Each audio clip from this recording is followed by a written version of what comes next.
السلام علیکم ورحمۃ اللہ۔ اسی احزاب کے یا غزوہ خندق کے مقام پر رسول اللہ صلی اللہ علیہ وآلہ وسلم کے کئی معجزات ظاہر ہوئے۔ اللہ تبارک و تعالیٰ نے آپ کو معجزات عطا فرمائے۔ انہی میں سے ایک یہ بھی ہے کہ سیدنا جابر بن عبداللہ رضی اللہ تعالیٰ عنہ کو آپ صلی اللہ علیہ وسلم کی بھوک کا علم ہوا، تو گھر جا کے انہوں نے بکری کا بچہ تھا، اس کو ذبح کیا۔ تھوڑا سا آٹا تھا، تقریباً 2.5 کلو۔ گھر والوں کو حکم دیا کہ روٹی سالن تیار کریں، میں رسول اللہ صلی اللہ علیہ وسلم کو چند صحابہ کے ساتھ لے آتا ہوں۔ تو آپ آ کر رسول اللہ صلی اللہ علیہ وسلم کو دعوت دی کہ آپ اپنے چند ساتھیوں سمیت حاضر ہو۔ تو رسول اللہ صلی اللہ علیہ وسلم نے اعلان فرمایا کہ خندق والو، آج جابر کی دعوت ہے تم سب کو۔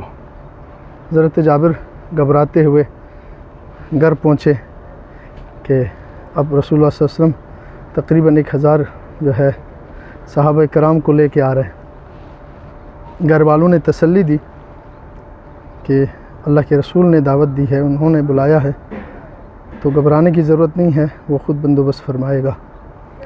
رسول اللہ صلی اللہ علیہ وسلم نے صحابہ کو لے کے حاضر ہوا اور جابر کے گھر پیغام بھیجا تھا کہ ہانڈی کو کھولنا نہیں ہے اور آٹے گوندھ کے رکھنا، روٹیاں جو ہے نہیں بنانی ہیں۔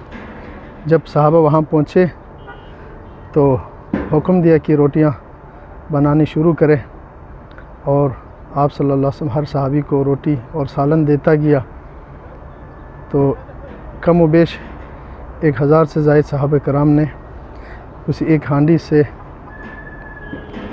شکم سیر ہو کے کھایا، اور روٹی بھی کھائی، سالن گوشت بھی کھایا۔ کہتے ہیں بعد میں جب ہانڈی کھول کے دیکھا تو پتہ نہیں چل رہا تھا کہ سالن کھانے سے پہلے زیادہ تھا یا بعد میں زیادہ ہے۔ اللہ تعالیٰ نے اسی برکت عطا فرمائی کہ 1000 صحابہ نے اسی ایک چھوٹی سی بکری کے بچے سے شکم سیر ہو کے کھایا۔